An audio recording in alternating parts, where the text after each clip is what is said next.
പറഞ്ഞു ഞാൻ കൈകാര്യം ചെയ്തോളാം. അച്ഛാ, ഞങ്ങൾക്ക് സ്കൂളിൽ നിന്ന് ടൂറ് പോവാൻ കുറച്ച് പൈസ വേണമായിരുന്നു. എന്തോന്നാ മോണാക്ട് മിമിക്രി ഒരുമിച്ചാ മാറിയില്ലടാ. എടാ ഞാനൊക്കെ പഠിച്ചോണ്ടിരുന്ന സമയത്തെ കല്ലും മുള്ളും നിറഞ്ഞ വഴി കൂടെ പൊക്കോണ്ടിരുന്നത്. നീരെന്ത് ശബരിമലയ്ക്ക് ടൂർ പോയത്? പിന്നെ പഠിക്കണമെങ്കിൽ പോസ്റ്റിന്റെ വെട്ടത്തിന്റെ അടിയിരുന്നാലേ പാച്ചാൻ പറ്റത്തുള്ളായിരിക്കും. അച്ഛൻ എത്രാം ക്ലാസ് വരെ പഠിച്ചു? 2ാം ക്ലാസ്.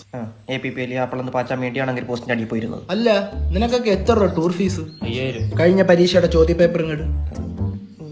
ഇതിൽ നിന്ന് ഞാൻ 5 ചോദ്യം ചോദിക്കും. ഓരോ ചോദ്യത്തിനും 1000 രൂപ. പക്ഷെ ഉത്തരം പറയട്ടെ. എന്താണ് ഗ്ലോബൽ വാർമിംഗ്? നല്ല പോഷകമുള്ള ചപ്പാത്തി ഉണ്ടാക്കുന്ന മാവ്. ഗോതമ്പ്. ഇത് ഗ്ലോബൽ വാർമിംഗ് വേറെ. അറിഞ്ഞൂടച്ച. 1000 കട്ടെ. എന്താണ് ന്യൂട്ടന്റെ വേണ്ട 2ാമത്തെ ചലന നിയമം? ന്യൂട്ടന്റെ 1ാമത്തെയും 3ാമത്തെയും ഇടയിലുള്ള ചലനമാണ് 2ാം ചലന നിയമം. എടാ അത് ഭയങ്കര സംഭവമായി പോയല്ലോടാ. അത് ഭയങ്കര സംഭവമായിരുന്നു. അന്ന് അവധിയൊക്കെ ഉണ്ടായിരുന്നു. 2000 കട്ടെ.